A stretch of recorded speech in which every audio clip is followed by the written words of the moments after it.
Você já ouviu falar de Rosa Parks? Quem foi ela? É a respeito de Rosa Parks que eu gostaria de comentar aqui hoje no Fé e Café e de pensar no que ela fez e o que a gente pode aprender do exemplo dela. Rosa Parks foi uma mulher negra dos Estados Unidos.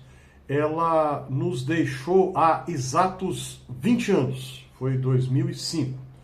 E na ocasião ela já estava idosa, estava com 92. Mas o que tem de importante na vida daquela mulher? Quando Rosa Parks estava com 42, não era uma menina, já não era mais uma garota quando isso aconteceu.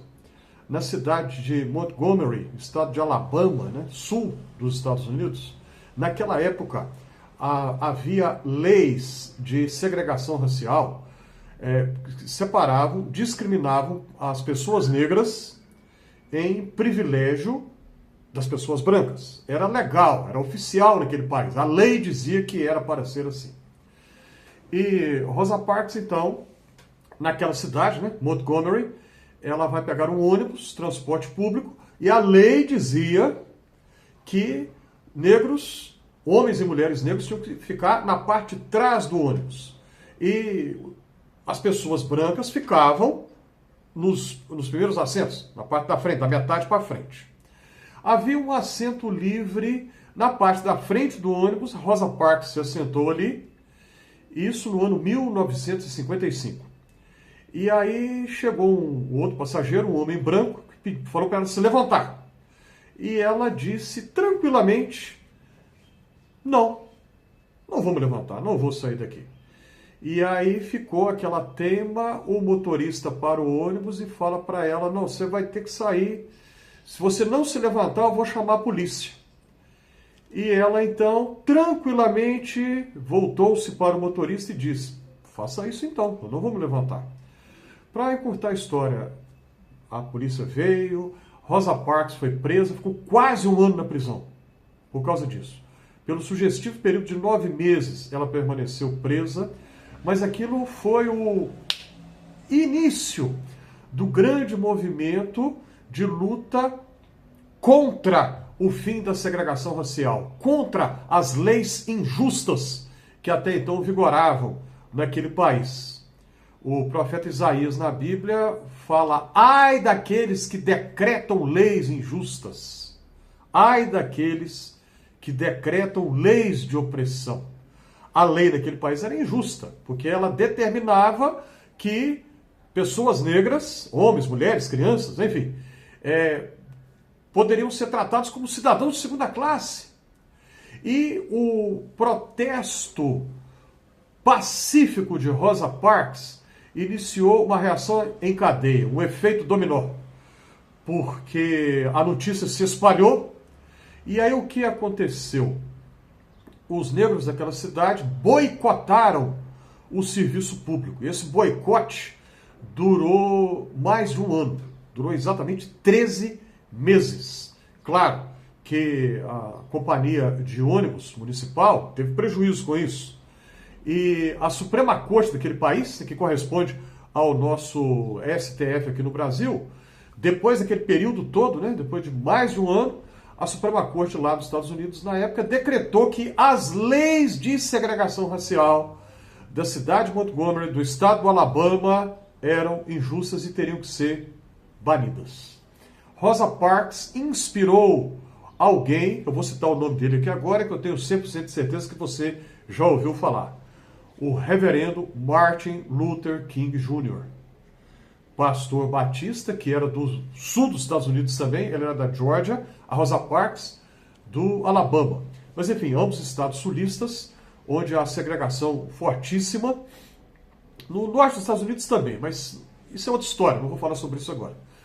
O que nos importa é lembrar que Rosa Parks inspirou Martin Luther King Jr. e outros líderes.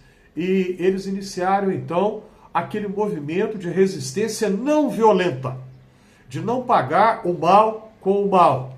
E a grande inspiração para Martin Luther King Jr., claro, teve o exemplo de Rosa Parks.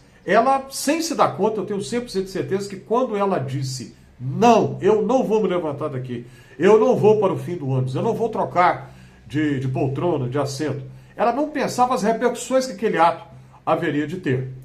Ela inspirou Luther King Jr., mas Luther King foi inspirado pelo Sermão da Montanha de Jesus, quando Jesus fala para abrir mão da vingança, quando Jesus fala para vencer o mal com o bem.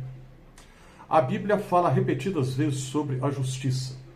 E o profeta Miqueias, no seu capítulo 6, fala que Deus, o Senhor, Javé, espera da raça humana, da humanidade, 3 coisas: a humildade, a justiça e a misericórdia. Humildade, justiça e misericórdia. Pense nisso. Pessoas que se levantam, se apresentam aí nas redes sociais como sendo cristãs, apregoam uma agenda e o fazem de uma maneira tal que não tem ali nenhuma marca, nem de humildade, nem de justiça, nem de misericórdia. De jeito nenhum. Tem exatamente o contrário de tudo isso. Nesse momento em que nós vivemos, em que muitas pessoas se apresentam dizendo que falam em nome de Deus, dizendo que são cristãs, é preciso lembrar o que a Bíblia verdadeiramente fala, porque nós estamos vivendo um tempo de contradição, em que líderes que têm milhões de seguidores falam como se fosse a Bíblia dizendo, mas a Bíblia não vai falar nada daquilo, e aquilo que a Bíblia verdadeiramente fala, eles silenciam e não dizem nem uma palavra. O exemplo de Rosa Parks continua sendo inspirador. O exemplo de uma atitude pela justiça, não baseado na violência, não baseado na retribuição do mal pelo mal, um exemplo de uma resistência pacífica à injustiça. Faz algum sentido para você isso? Ou você acha que isso é contra-intuitivo? Ou você acha que o Sermão da Montanha não tem aplicação nenhuma para a nossa vida? Ou você acha que Jesus estava errado quando ele falou que nós não devemos retribuir o mal com o mal? O que você pensa a respeito? Coloque aí nos comentários. Curta. Se você acha que esse conteúdo faz algum sentido, clica aí na mãozinha do joinha. Ajude a compartilhar esse conteúdo. E inscreva-se aqui no Fé e Café. E se você já fez a sua inscrição, aceite a minha gratidão.